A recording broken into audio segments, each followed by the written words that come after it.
আজকের এই গভীর অনুসন্ধানে স্বাগতম। আমাদের হাতে বেশ কিছু ইউটিউব ভিডিওর প্রতিলিপি এসছে, যেখানে কোরআন আর হাদিস নিয়ে বেশ কিছু আলোচনা করা হয়েছে। হুম। তো এই উৎসগুলোর ভিত্তিতে আমরা একটু বোঝার চেষ্টা করব কোরআন নিজেই হাদিস শব্দটা বা এর ধারণাটা নিয়ে ঠিক কি বলছে। ঠিক। আমাদের মূল লক্ষ্য হল এই উৎসগুলো কোরআনের দৃষ্টিকোণ থেকে হাদিস বিষয়ক যে প্রচলিত ধারণাগুলো আছে সেগুলোকে কিভাবে দেখছে সেটাই তুলে ধরা। একদম ঠিক বলেছেন। উৎসগুলো মূলত এই বিষয়টাই সামনে এনেছে যে কোরআন হাদিস শব্দটাকে একটা নির্দিষ্ট আঙ্গিকে ব্যবহার করেছে, আর সেই ব্যবহারের মধ্যেই অনেক গুরুত্বপূর্ণ দিক নির্দেশনা আছে বলে ওরা দাবি করছে। আচ্ছা, উৎসগুলোর তথ্য অনুযায়ী কোরআনে তো প্রায় ২০ বারের মতো হাদিস শব্দটা এসছে। হ্যাঁ, সেরকমই বলা হয়েছে। কিন্তু একটা ইন্টারেস্টিং ব্যাপার হলো, যখন শব্দটা আল্লাহর বাণী বা কোরআন ছাড়া অন্য কিছুর প্রসঙ্গে আসছে, তখন এর ব্যবহারটা কি প্রায় নেতিবাচক? উৎসগুলো কি এই প্যাটার্নটাই খুঁজে পেয়েছে? হ্যাঁ, উৎসগুলোতে ঠিক এই প্যাটার্নটার ওপরেই বেশ জোর দেওয়া হয়েছে। যেমন ধরুন সূরা নিসার ৮৭ নম্বর আয়াতে সেখানে সরাসরি প্রশ্ন তোলা হচ্ছে, হাদিস বর্ণনায় আল্লাহর চেয়ে কে অধিক সত্যবাদী? হুম। আবার যেমন ধরুন সূরা আরাফের ১৮৫ নম্বর আয়াত, সেখানেও প্রশ্ন করা হয়েছে, এই কোরআনের পর তারা আর কোন হাদিসের প্রতি ঈমান আনবে? ও, এই ধরনের আয়াতগুলো দেখিয়েই উৎসগুলো বলছে যে আল্লাহর বাণীর পর অন্য কোনো হাদিসের প্রয়োজনীয়তা নিয়ে এখানে একটা প্রশ্ন তোলা হয়েছে। এটা সত্যিই ভাবনার বিষয়, কারণ আল্লাহর বাণীর শ্রেষ্ঠত্ব তো আমরা সবাই মানি। আচ্ছা, তাহলে কোরআন নিজের সম্পর্কে কি বলছে এই প্রসঙ্গে?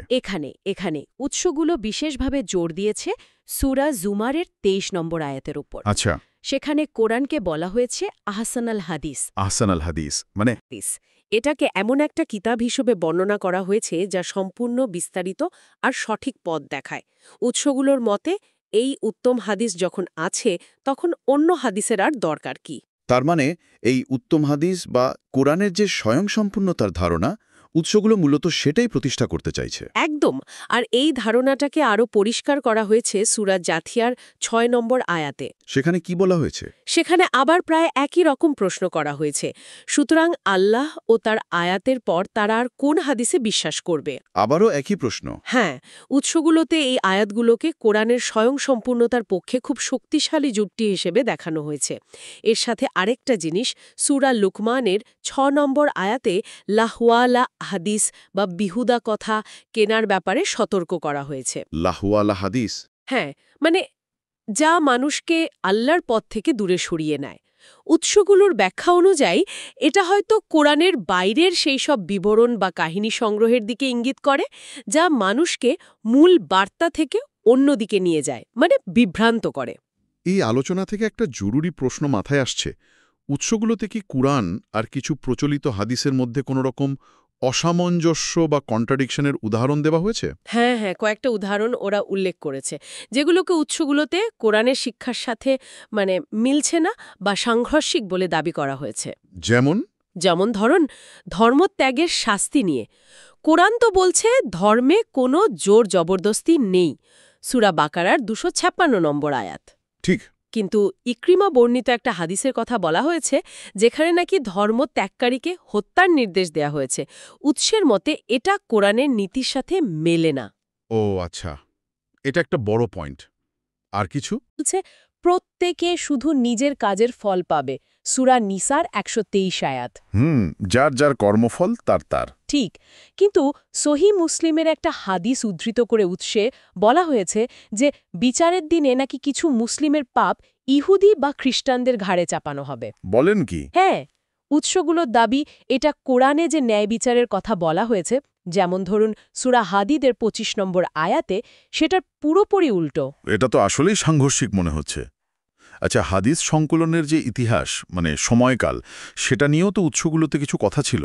এর গুরুত্বটা কি? হ্যাঁ, এটা একটা খুব গুরুত্বপূর্ণ দিক যেটা ওরা তুলে ধরেছে। সেখানে বলা হয়েছে যে আমরা যে প্রধান হাদিস গ্রন্থগুলো দেখি, সেগুলো রাসূলের সাল্লাল্লাহু আলাইহি ওয়াসাল্লামের ইন্তেকালের প্রায় ২০০ থেকে ২৫০ বছর পরে গিয়ে সংকলিত হয়েছে। এত বছর পর? হ্যাঁ, আর এটাও উল্লেখ করা হয়েছে যে সংকলনের সময়ে সংখ্যক মানে লক্ষ লক্ষ কথিত হাদিস নাকি বাদ দেওয়া হয়েছিল। যেমন ইমাম বুখারীর কথাই বলা হয়, তিনি নাকি কয়েক লক্ষ বর্ণনা থেকে মাত্র কয়েক হাজার বেছে নিয়েছিলেন। বাপরে! তো উৎসগুলোর মতে এই যে দীর্ঘ সময়ের গ্যাপ আর এত ব্যাপক যাচাই বাছাইয়ের দরকার পড়ল, এটা হাদিসের নির্ভুলতা আর নির্ভরযোগ্যতা নিয়ে কিছু প্রশ্ন তোলার সুযোগ রাখে। বুঝলাম।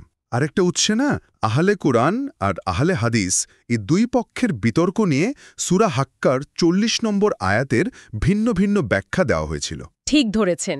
ওই আয়াতে বলা হয়েছে, নিশ্চয়ই এই কোরআন সম্মানিত রাসূলের বাণী। হ্যাঁ, উৎস অনুযায়ী যাদের আহলে হাদিস বা হাদিস অনুসারী বলা হচ্ছে, তাদের যুক্তি হল এই আয়াত প্রমাণ করে যে রাসূলের সাহ মানে কুরআনের বাইরের ওহিও মানতে হবে। আচ্ছা। কিন্তু এর বিপরীতে যাদের আহলে কোরআন বা কোরআন অনুসারী বলা হয়েছে, তাদের যুক্তি হল না, এখানে রাসূলের বাণী মানে হল রাসূল আল্লাহর বার্তাটা পৌঁছে দিচ্ছেন শুধু, এটা তার নিজে বানানো কথা নয়। মানে তিনি একজন মেসেঞ্জার। একদম। তাদের যুক্তির সাপোর্টে ওরা একই সূরার ৪৪ থেকে ৪৭ আয়াত দেখায়, যেখানে বলা হয়েছে রাসূল যদি নিজের কথা বানিয়ে বলতেন তাহলে তাকে কঠিন শাস্তি দেওয়া হতো।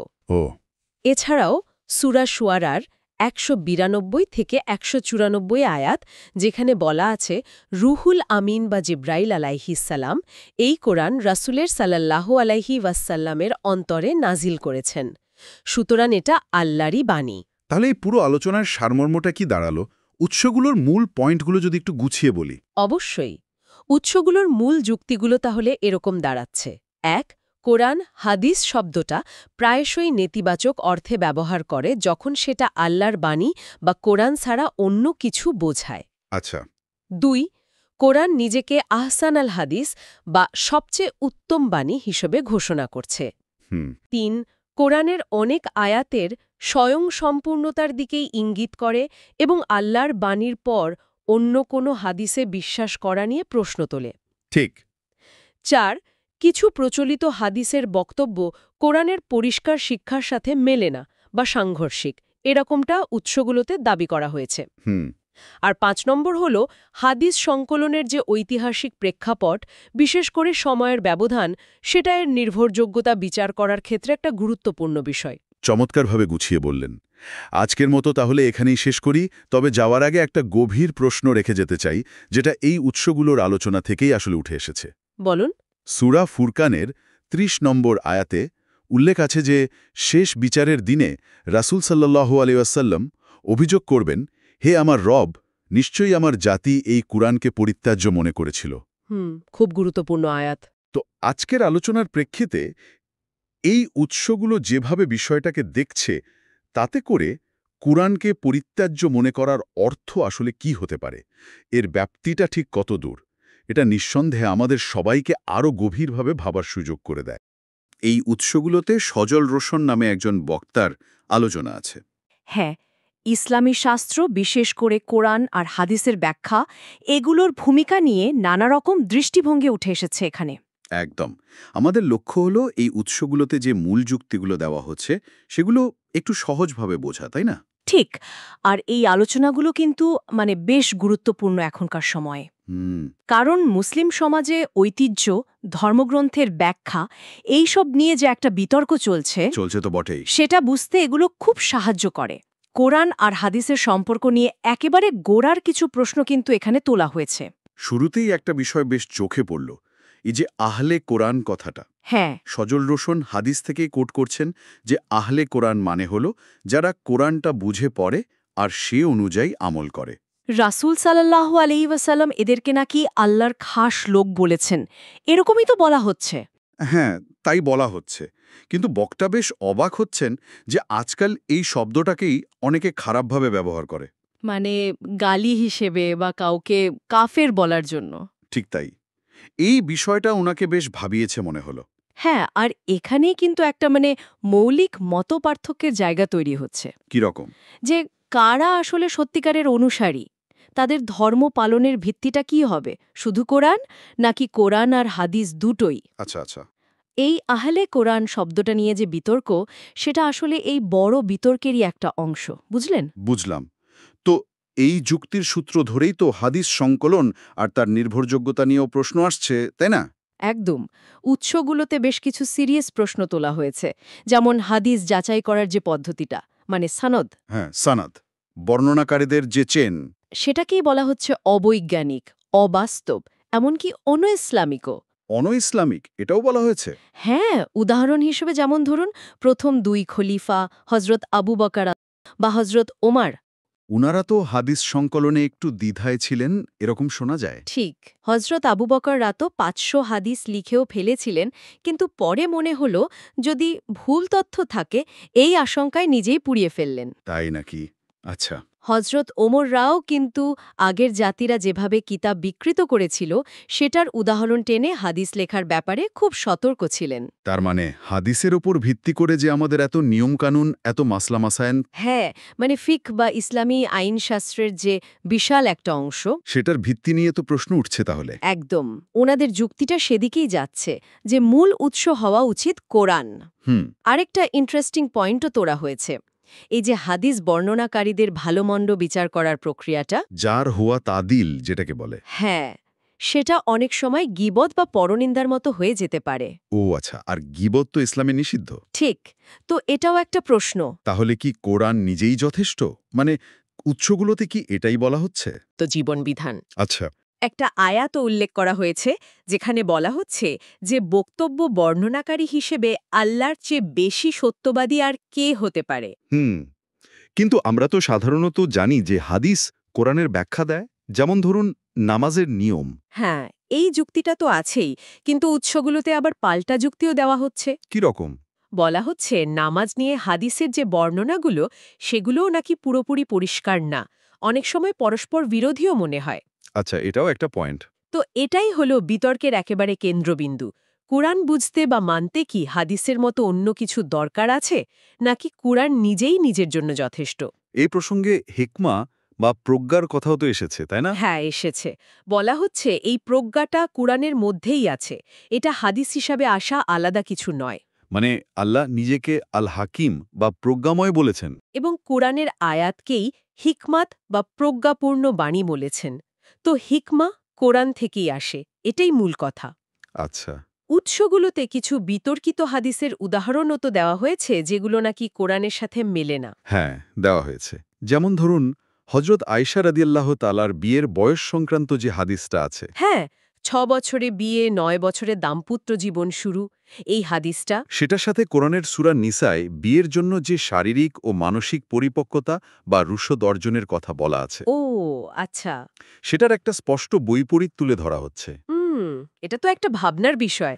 আবার ধরুন ধর্মত্যাগের শাস্তি, মানে মুরতাদের শাস্তি বা অমুসলিমদের সাথে ব্যবহার নিয়ে কিছু হাদিস। সেগুলোর সাথে কোরআনের যে ধর্মীয় স্বাধীনতার ঘোষণা, যেমন সূরা বাকারার 226 নম্বর আয়াত, একদম। অথবা কোরআনের যে দয়া আর ক্ষমার নীতি, সেগুলোর সাথেও কিছু হাদিসের অমিল দেখানো হয়েছে। তার মানে কিছু চরমপন্থী ফতোয়ার কথাও কি বলা হয়েছে? হ্যাঁ, যেমন নামাজ না পড়লে মৃত্যুদণ্ড, বা কোনো ইসলামী দলকে নিশ্চিহ্ন করার কথা, বা ঢালাওভাবে শিয়াদের কাফের বলা এগুলো বলা হচ্ছে। এই ধরনের ফতোয়াগুলো অনেক সময় কিছু বিশেষ হাদিসের ব্যাখ্যা বা দুর্বল বর্ণনার উপর ভিত্তি করে দেওয়া হয়, যেগুলো কোরআনের মূল স্পিরিটের সাথে হয়তো মেলে না। ওনাদের যুক্তি সেটাই। এই উদাহরণগুলো দিয়ে আসলে দেখানো হচ্ছে যে কিছু হাদিসের উপর বেশি নির্ভর করলে সেটা কোরআনের মূল শিক্ষা, সাধারণ যুক্তি, এমনকি বাস্তবতার সাথেও সাংঘর্ষিক হয়ে যেতে পারে। তাহলে এত সব আলোচনার পর মূল কথাটা কি দাঁড়াচ্ছে, মানে সারমর্মটা কি? মনে হচ্ছে উৎসগুলো একটা কোরআন কেন্দ্রিক ব্যাখ্যার দিকেই জোর দিচ্ছে বেশি। আর হাদিসের যে ঐতিহ্যবাহী কর্তৃত্ব বা যাচাই পদ্ধতি, সেটা নিয়ে বেশ কিছু কঠিন প্রশ্ন তোলা হচ্ছে। হ্যাঁ, আর মূল বার্তাটা হলো সবকিছুকেই শেষ পর্যন্ত কোরআনের মানদণ্ডে রেখে বিচার করা উচিত। আচ্ছা। তবে এখানে একটা গভীর চিন্তার জায়গাও কিন্তু থেকে যাচ্ছে, তাই না? কি রকম? প্রশ্নটা হলো, ইতিহাস ধরে চলে আসা এই ধর্মগ্রন্থ আর তার উপর ভিত্তি করে গড়ে ওঠা যে বিশাল ব্যাখ্যা আর ঐতিহ্য, সেগুলোকে আমরা মূল্যায়ন করব কিভাবে, কোন মাপকাঠিতে? হ্যাঁ, ঠিক কোন মানদণ্ডে বিচার করা উচিত, এটা একটা বড় প্রশ্ন থেকেই যায়।